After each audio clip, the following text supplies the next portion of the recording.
ایک دن مجھے اچانک یتیم خانے کے مینیجر صاحب کے دفتر میں بلایا گیا۔ میں ڈرتے ڈرتے وہاں پہنچا تو دیکھا کہ سامنے کرسی پر ایک بہت خوبصورت اور نفیس سی عورت بیٹھی تھی، اور ان کے برابر میں ایک سادہ سا واضح قطع کے صاحب بیٹھے تھے۔ مینیجر صاحب نے مجھے اپنے قریب بلایا اور بڑی محبت سے سر پر ہاتھ رکھتے ہوئے کہنے لگے کہ ارحم، یہ فیملی تمہیں گود لینا چاہتی ہے اور آج سے تم ان کے ساتھ ان کے گھر میں رہو گے۔ میں ان کے ساتھ ان کی گاڑی میں بیٹھا، اور جیسے ہی میں ان کے گھر پہنچا تو مجھے پتہ چلا کہ وہ تو مجھے بیٹا بنانے کے لیے نہیں بلکہ اس لیے لائے تھے کہ میرا نام ارحم تھا، اور جب میں نے ہوش سنبھالا تو خود کو یتیم خانے کی ان بے حس دیواروں کے بیچ پایا جہاں اپنوں کے پیار کا نام و نشان تک نہ تھا۔ مجھے نہیں معلوم تھا کہ میں یہاں کیسے آیا، میرے ماں باپ کون تھے، اور انہوں نے مجھے اس بے رحم دنیا میں اکیلا کیوں چھوڑ دیا۔ بس اتنا پتہ تھا کہ یہ یتیم خانہ ہی میرا کل اثاثہ ہے۔ یہاں میرے جیسے اور بھی بہت سے معصوم بچے تھے جن کی آنکھوں میں ہر وقت ایک عجیب سی ویرانی اور حسرت بسی رہتی تھی۔ ہم سب ایک ہی چھت تلے رہتے ضرور تھے، مگر ہم میں سے ہر ایک کی تنہائی الگ تھی، اور ہر بچہ اپنی قسمت کے لکھے پر خاموشی سے آنسو بہانے پر مجبور تھا، کیونکہ دلاسا دینے والا یہاں کوئی نہ تھا۔ اس یتیم خانے میں میرا ایک بہترین دوست تھا جس کا نام علی تھا۔ ہم دونوں ہر وقت ساتھ رہتے اور اپنے دکھ سکھ ایک دوسرے سے بانٹتے تھے۔ ہم نے کہیں راتیں ایک ساتھ جاگ کر گزاری تھی اور خواب بنتے تھے کہ کاش ایک دن ہماری بھی اپنی کوئی فیملی ہو۔ پھر ایک دن اچانک ایک جوڑا یتیم خانے آیا اور انہوں نے علی کو گود لے لیا۔ وہ دن میرے لیے بہت بھاری تھا کیونکہ میرا واحد سہارا مجھ سے بچھڑ رہا تھا۔ علی ان کے ساتھ چلا گیا اور میں بالکل اکیلا رہ گیا۔ کئی دن تک میں اداسی کے عالم میں یتیم خانے کے کونوں میں چھپ کر روتا رہا اور اس کی کمی شدت سے محسوس کرتا رہا۔ کچھ مہینوں بعد علی ایک دن مینیجر صاحب کی اجازت سے مجھ سے ملنے آیا۔ وہ بہت خوش نظر آ رہا تھا اور اس نے نئے کپڑے پہن رکھے تھے۔ اس نے مجھے بتایا اسے گود لینے والے لوگ بہت اچھے ہیں، وہ اسے بالکل اپنے سگے بیٹے کی طرح رکھتے ہیں اور اسے ڈھیروں پیار اور کھلونے دیتے ہیں۔ اس کی باتیں سن کر جہاں مجھے خوشی ہوئی وہیں میرے دل میں ایک تڑپ سی جاگ اٹھی کہ کاش کوئی معجزہ میرے ساتھ بھی ہو۔ میں راتوں کو اٹھ کر اللہ سے دعا کرنے لگا، اے باری تعالیٰ، کیا کوئی ایسا جوڑا نہیں جو مجھے بھی اپنا لے؟ کیا کوئی مجھے بھی وہ ممتا اور باپ کا سایہ نصیب ہوگا جس کا ذکر علی کر رہا تھا؟ وہاں کی زندگی کا ہر دن اب ایک نئی امید اور دعا کے ساتھ گزرنے لگا کہ شاید اب میری باری آئے گی اور کوئی میرا ہاتھ تھام کر مجھے اس تنہائی سے نکال لے جائے گا۔ میں اکثر یتیم خانے کے بڑے گیٹ کی طرف دیکھتا رہتا کہ کب کوئی گاڑی رکے گی اور میرے نصیب کا ستارہ چمکے گا۔ علی کی خوشی دیکھ کر میرے دل میں جینے کی ایک نئی امنگ پیدا ہو گئی تھی۔ میں نے سوچ لیا تھا کہ اگر کوئی بھی مجھے لے کر گیا تو میں اس کا بہت فرمانبردار بیٹا بن کر رہوں گا۔ بس اسی دعا اور انتظار میں وقت گزرتا گیا، یہاں تک کہ ایک دن مینیجر صاحب نے مجھے اپنے دفتر میں بلانے کا پیغام بھیجا۔ آخر کار وہ دن آ ہی گیا جس کا میں نے برسوں کا انتظار کیا تھا۔ مینیجر صاحب کے دفتر میں وہ خوبصورت عورت اور سادہ سا لباس والے صاحب مجھے دیکھ کر مسکرائے اور انہوں نے میرا ہاتھ تھام لیا۔ قانونی کارروائی مکمل ہونے کے بعد وہ مجھے اپنی گاڑی میں بٹھا کر ایک بہت بڑے شاندار بنگلے میں لے آئے۔ وہاں بہت سے نوکر چاکر تھے جو میرے استقبال کے لیے کھڑے تھے، لیکن میرے لیے سب سے قیمتی چیز وہ محبت تھی جو وہ دونوں میاں بیوی مجھ پہ نچھاور کر رہے تھے۔ انہوں نے مجھے میرا کمرہ دکھایا جو بہترین کھلونوں سے بھرا ہوا تھا، اور مجھے یوں محسوس ہونے لگا جیسے میں کسی خواب نگری میں آ گیا ہوں۔ وہ دونوں میرے بہت خیال رکھتے، وقت پر کھانا کھلاتے اور رات کو کہانی سنا کر سلاتے تھے۔ وہ اکثر مجھ سے کہتے، ارحم بیٹا، تم ہمارے گھر کی رونق ہو، تمہارے آنے سے ہماری زندگی میں خوشیاں لوٹ آئی ہیں۔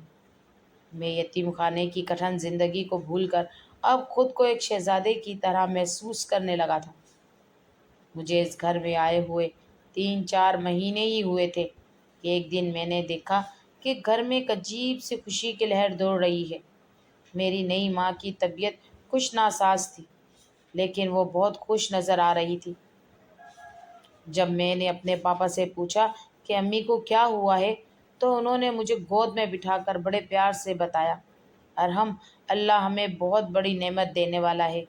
تمہارا ایک چھوٹا بھائی یا بہن آنے والا ہے۔ تم اس گھر کے لیے بہت برکت والے ثابت ہوئے ہو۔ کسی نے سچ ہی کہا تھا کہ کسی یتیم بچے کو گھر لاؤ گے تو اللہ تم پر اپنی رحمتیں نازل فرمائے گا۔ یہ سن کر میں پھولا نہ سمایا اور دل ہی دل میں سوچنے لگا کہ اب مجھے کھیلنے کے لیے ایک ساتھی مل جائے گا اور ہم مل کر اس بڑے گھر میں دھوم مچائیں گے۔ اگرچہ میرے دل کے کسی کونے میں یہ ڈر بھی تھا کہ کہیں اپنی اولاد آنے کے بعد وہ مجھے بھول نہ جائیں، لیکن ان کی موجودہ محبت دیکھ کر میں نے اس ڈر کو جھٹک دیا۔ وقت گزرنے کے ساتھ ساتھ گھر کا ماحول بدلنے لگا۔ پاپا اب اپنی تمام تر توجہ امی پر دینے لگے اور امی بھی سارا دن آنے والے بچے کی تیاری میں مصروف رہنے لگی تھی۔ پہلے امی میرے ساتھ گھنٹوں بیٹھ کر باتیں کرتی تھی، لیکن اب وہ زیادہ تر وقت آنے والے بچے کے لیے چھوٹے چھوٹے کپڑے اور کھلونے ترتیب دینے میں گزار دیتی۔ ان کی مجھ سے محبت کم تو نہیں ہوئی تھی، لیکن اب اس میں وہ پہلی جیسی تڑپ نہیں تھی۔ وہ ہر وقت آنے والے بچے کی چیزوں کی فکر کرتی اور میں اکثر خاموشی سے انہیں دیکھتا رہتا۔ پھر وہ دن بھی آ گیا جب گھر میں ایک ننھا سا مہمان آ گیا۔ پورے گھر میں جشن کا سما تھا، مٹھائیاں بانٹی جا رہی تھی اور سب لوگ اس ننھے بچے کو دیکھنے میں مگن تھے۔ پاپا اور امی اس چھوٹے بچے میں اتنے کھو گئے کہ انہیں شاید یاد بھی نہ رہا کہ میں بھی اسی کمرے میں ایک کونے میں کھڑا ان کی خوشیوں کو دیکھ رہا ہوں۔ جیسے جیسے وہ چھوٹا بچہ بڑا ہونے لگا، میں خود کو اس گھر میں اجنبی محسوس کرنے لگا۔ اب امی اور پاپا کا سارا وقت اس کے گرد گھومتا تھا۔ وہ اس کی ایک چھوٹی سی تکلیف پر تڑپ اٹھتے، لیکن میری چھوٹی چھوٹی خواہشیں اب انہیں یاد نہیں رہتی تھی۔ ایک دن میں نے پاپا سے ایک نئی کتاب کی فرمائش کی تو انہوں نے سرسری طور پر کہا، ٹھیک ہے بیٹا، شام کو واپسی پر لے آؤں گا۔ لیکن جب وہ شام کو آئے تو ان کے ہاتھ میں صرف چھوٹے بچے کے لیے ڈھیروں چیزیں تھیں۔ میرے پوچھنے پر انہوں نے بڑی سادگی سے کہہ دیا، او معذرت ارحم، میں تو بھول ہی گیا، کل پکا لے آؤں گا۔ وہ کل کبھی نہ آیا۔ اب مجھے محسوس ہونے لگا تھا کہ میں صرف ایک برکت کی نشانی بن کر اس گھر میں لایا گیا تھا، اور اب جب ان کی اپنی مراد پوری ہو گئی تھی تو میری حیثیت پھر سے وہی یتیم خانے والی لاوارث بچے کی سی ہوتی جا رہی تھی جسے سب نظر انداز کر دیتے ہیں۔ وقت اپنی رفتار سے گزرتا گیا اور اب میں یونیورسٹی کے آخری سال میں تھا، جبکہ میرا چھوٹا بھائی اسکول سے نکل کر کالج کی دہلیز پر قدم رکھ چکا تھا۔ گھر میں اس کی حیثیت ایک شہزادے جیسی تھی، جس کی ہر جائز و ناجائز فرمائش پوری کرنا امی اور پاپا اپنی اولین فرض سمجھتے تھے۔ میں اپنے بھائی سے بہت پیار کرتا تھا اور اسے ہمیشہ اپنا سگا خون سمجھا، لیکن وقت کے ساتھ ساتھ مجھے محسوس ہونے لگا امی اور پاپا کا رویہ میرے ساتھ صرف ایک ذمہ داری تک محدود ہو کر رہ گیا ہے۔ وہ میری ضرورتیں تو پوری کر دیتے، مجھے وقت پر کھانا مل جاتا اور میری فیس بھی بھر دی جاتی، لیکن اس میں وہ پہلی جیسی تڑپ، وہ پیار بھرے بول اور وہ اپنائیت غائب تھی۔ وہ کبھی میری آمد پر ان کے چہروں سے چھلکتی تھی۔ اب ان کی تمام تر محبتیں، دعائیں اور توجہ صرف اپنے سگے بیٹے کے گرد گھومتی تھی، اور میں اس بھرے گھر کے ایک کونے میں پڑا وہ اضافی فرد بن چکا تھا جس کی موجودگی کا احساس اب کسی کو نہیں ہوتا تھا۔ ایک دوپہر جب میں یونیورسٹی سے واپس آیا تو ڈرائنگ روم سے نانی جان کی آواز سنائی دی۔ وہ امی سے کہہ رہی تھی، بیٹی، اب تو اللہ نے تمہیں اپنی اولاد دے دی ہے، تمہارا اپنا بیٹا اب جوان ہو رہا ہے، تو پھر اس غیر کے بچے کو اب تک اپنے سر پر کیوں سوار کر رکھا ہے؟ اگر تم چاہو تو اسے واپس یتیم خانے چھوڑ آؤ یا کہیں اور اس کا بندوبست کر دو، اب اسے یہاں رکھنا تھوڑا بوجھ سا لگتا ہے۔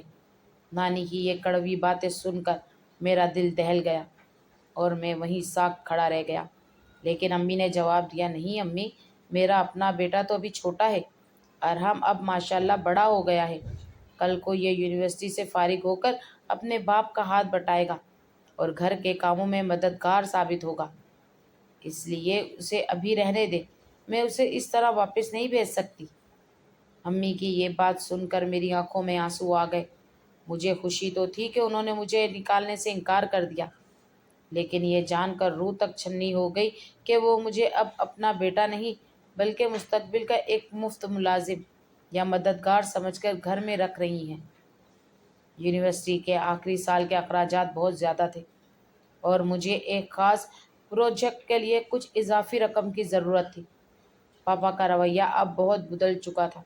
وہ جب بھی مجھے پیسے دیتے تو ان کے ماتھے پر بل آ جاتے اور وہ مجھے فضول خرچی نہ کرنے کی نصیحتیں کرنے لگتے، جبکہ چھوٹے بھائی کی ایک ضد پر وہ ہزاروں روپے بغیر سوچے سمجھے لٹا دیتے۔ ایک دن کھانے کی میز پر جب سب بیٹھے تھے، میں نے ہمت جما کر کے پاپا سے پیسوں کا ذکر کیا تو میرا چھوٹا بھائی اچانک بدتمیزی سے بول پڑا، بھائی اب آپ کافی بڑے ہو گئے ہیں، اب اپنی پڑھائی ختم کریں اور باہر جا کر کوئی نوکری ڈھونڈیں اور اپنا بوجھ خود اٹھانا سیکھیں۔ بابا کی جائیداد، ان کے پیسے اور اس گھر کی ہر چیز پر صرف اور صرف میرا حق ہے، آپ ہر وقت ان سے مطالبہ کیوں کرتے رہتے ہیں؟ یہ سن کر میرے حلق میں نوالا پھنس گیا اور مجھے یوں لگا جیسے کسی نے بھرے مجمع میں مجھے سرے عام تھپڑ مار دیا ہو۔ اس کی آنکھوں میں میرے لیے حقارت تھی اور پاپا خاموشی سے اسے دیکھ رہے تھے۔ اپنے چھوٹے بھائی کے منہ سے اتنی تلخ اور گھٹیا بات سن کر مجھ میں مزید وہاں بیٹھنے کی ہمت نہ رہی۔ میں خاموشی سے اٹھا اور اپنا دل مسل کر اپنے کمرے میں آ گیا۔ میں نے خود کو کمرے میں بند کر لیا اور بستر پر گر کر پھوٹ پھوٹ کر رونے لگا کہ جس بھائی کو میں نے ہمیشہ اپنی جان سے زیادہ عزیز رکھا، وہ آج مجھے جتلا رہا تھا کہ میں اس گھر کا وارث نہیں ہوں۔ کچھ دیر بعد پاپا میرے کمرے میں آئے۔ میں نے سوچا شاید وہ اس کی بدتمیزی پر شرمندہ ہوں گے، لیکن انہوں نے بڑے سکون سے کہا، ارحم بیٹا، وہ تمہارا چھوٹا بھائی ہے، ابھی نادان ہے اور جوانی کے جوش میں کچھ بھی بول دیتا ہے۔ تم بڑے ہو کر اس کی باتوں کو دل پہ مت لیا کرو اور اسے نظر انداز کر دیا کرو۔ اگر تمہیں اس کی بات بری لگی ہے تو اس کی طرف سے میں تم سے معافی مانگ لیتا ہوں۔ اب بس بھی کرو اور موڈ ٹھیک کر لو۔ پاپا کے اس نرم الفاظ نے ایک بار پھر میرے سادہ دل کو موم کر دیا اور میں یہ سوچ کر خوش ہو گیا کہ چلو پاپا کو میری تکلیف کا احساس تو ہے۔ میں سمجھ ہی نہ سکا کہ وہ سدھرنے کی بجائے صرف مجھے خاموش کروا رہے تھے تاکہ گھر کا سکون برباد نہ ہو۔ وقت گزرنے کے ساتھ ساتھ پاپا کی صحت بگڑنے لگی اور وہ اکثر بیمار رہنے لگی، جس کی وجہ سے میں نے یونیورسٹی سے فارغ ہوتے ہی ان کے کاروبار میں ہاتھ بٹانا شروع کر دیا۔ پاپا نے کاروبار کی تمام بھاگ دوڑ اور اختیارات اپنے ہاتھ میں رکھے ہوئے تھے، لیکن سارا دن کی بھاگ دوڑ اور محنت میری ہوتی تھی۔ ایک دن دفتر میں کام کے دوران اچانک ان کی طبیعت بہت زیادہ بگڑ گئی اور وہ بے ہوش ہو کر گر پڑے۔ میں بدحواس ہو کر انہیں فوراً اسپتال لے گیا، جہاں ڈاکٹروں نے تفصیلی معائنے کے بعد ایک ہولناک خبر سنائی کہ ان کا ایک گردہ مکمل طور پر ناکارہ ہو چکا ہے اور دوسرا بھی تیزی سے کام چھوڑ رہا ہے۔ یہ سن کر مجھ پر جیسے قیامت ٹوٹ پڑی۔ میں نے یہ بات امی کو بھی نہ بتائی تاکہ وہ پریشان نہ ہوں، اور وہیں اسپتال میں خاموشی سے اپنا ٹیسٹ کروایا۔ جب ڈاکٹر نے بتایا کہ میرا گردہ پاپا سے میچ کر گیا ہے تو میں نے ایک لمحہ ضائع کیے بغیر فیصلہ کیا کہ میں اپنا گردہ اپنے باپ کو دے کر ان کی زندگی بچاؤں گا۔ آپریشن کامیاب رہا اور پاپا کی طبیعت بہتر ہونے لگی، لیکن میں نے ڈاکٹر سے وعدہ لیا تھا کہ وہ میرا نام کسی کو نہیں بتائیں گے، کیونکہ میں نہیں چاہتا تھا کہ پاپا مجھ پر بوجھ محسوس کرے۔ میں آپریشن کے 2-3 دن بعد اسپتال سے خاموشی سے غائب ہو گیا تاکہ کسی کو شک نہ ہو۔ جب امی اور چھوٹا بھائی اسپتال پہنچے تو پاپا ہوش میں آ چکے تھے۔ امی نے ادھر ادھر دیکھ کر طنزیہ لہجے میں کہا، دیکھ لیں وہ آپ کا اپنا خون نہیں تھا، اس لیے اسے آپ کی بیماری سے کوئی سروکار نہیں۔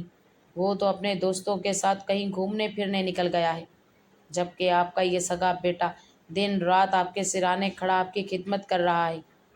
پاپا بھی امی کی بات سن کر افسردہ ہو گئے۔ جس بیٹے کو میں نے پالا وہ مشکل وقت میں میرا ساتھ چھوڑ گیا، جبکہ انہیں یہ نہیں معلوم تھا کہ ان کے جسم میں جو گردہ دھڑک رہا ہے وہ اسی غیر کہلانے والے بیٹے کا تحفہ ہے۔ اگلے دن جب ڈاکٹر پاپا کا آخری معائنہ کرنے آیا اور انہیں چھٹی دینے لگا تو اس نے امی اور پاپا کی باتیں سن کر خاموشی توڑ دی اور کہا، آپ لوگ شاید غلط فہمی کا شکار ہیں۔ آپ کا وہ بڑا بیٹا ارحم، جس کے بارے میں آپ کہہ رہے ہیں کہ وہ دوستوں کے ساتھ ہے، وہ دراصل اس وقت بستر پر ہے، کیونکہ اس نے اپنی ایک زندگی آپ کو دی ہے۔ اس نے مجھ سے وعدہ لیا تھا کہ میں اس کا نام نہ بتاؤں، لیکن میں ایک معالج ہونے کے ناطے آپ کو یہ بتانا اپنا فرض سمجھتا ہوں کہ آپ کا وہ بیٹا آپ سے کتنی بے لوث محبت کرتا ہے۔ اس نے اپنا گردہ آپ کو ڈونیٹ کیا ہے تاکہ آپ دوبارہ جی سکیں، اور وہ ہسپتال سے اس لیے غائب ہوا تاکہ آپ کو اس کی قربانی کا احساس نہ ہو اور آپ شرمندہ نہ ہوں۔ یہ سن کر امی اور پاپا کے پاؤں تلے سے زمین نکل گئی۔ ان کی آنکھیں شرمندگی سے جھک گئی اور انہیں اپنے برسوں کی زیادتیوں کا احساس ہونے لگا۔ ایک ہفتے بعد جب میں کمزوری کی حالت میں گھر واپس آیا تو میں نے سر جھکا کر پاپا سے جھوٹ بولا کہ بابا، میں دوستوں کے ساتھ باہر چلا گیا تھا، معذرت چاہتا ہوں۔ پاپا کی آنکھوں میں آنسو آ گئے۔ انہوں نے مجھے بازو سے پکڑا اور سینے سے لگا کر کہا، بس کر دو ارحم، اب مزید جھوٹ مت بولو۔ مجھے سب پتہ چل چکا ہے کہ تم کہاں تھے اور تم نے میرے لیے کیا کیا ہے۔ تم نے تو اپنا خون دے کر ثابت کر دیا کہ رشتے صرف گوشت پوشت کے نہیں ہوتے بلکہ احساس کے ہوتے ہیں۔ امی بھی روتے ہوئے آگے بڑھی اور مجھ سے معافی مانگی۔ اب ان کی نظر میں میرا مرتبہ اپنے سگے بیٹے سے بھی بڑھ چکا تھا۔ اس دن مجھے احساس ہوا کہ سچی محبت کبھی ضائع نہیں ہوتی۔ اس کہانی سے یہ سبق ملتا ہے کہ رشتے خون کے نہیں بلکہ خلوص اور احساس کے ہوتے ہیں۔ کسی کو اپنی ضرورت کے تحت استعمال کر کے چھوڑ دینا انسانیت نہیں، بلکہ اصل رشتہ وہی ہے جو مشکل وقت میں اپنی جان کی بازی لگا کر نبھایا جائے۔ کہانی کیسی لگی ہو تو کمنٹس باکس میں اپنی رائے کا اظہار لازمی کیجیے گا اور میرے چینل کو سبسکرائب بھی کر دیجیے گا۔ اللہ حافظ۔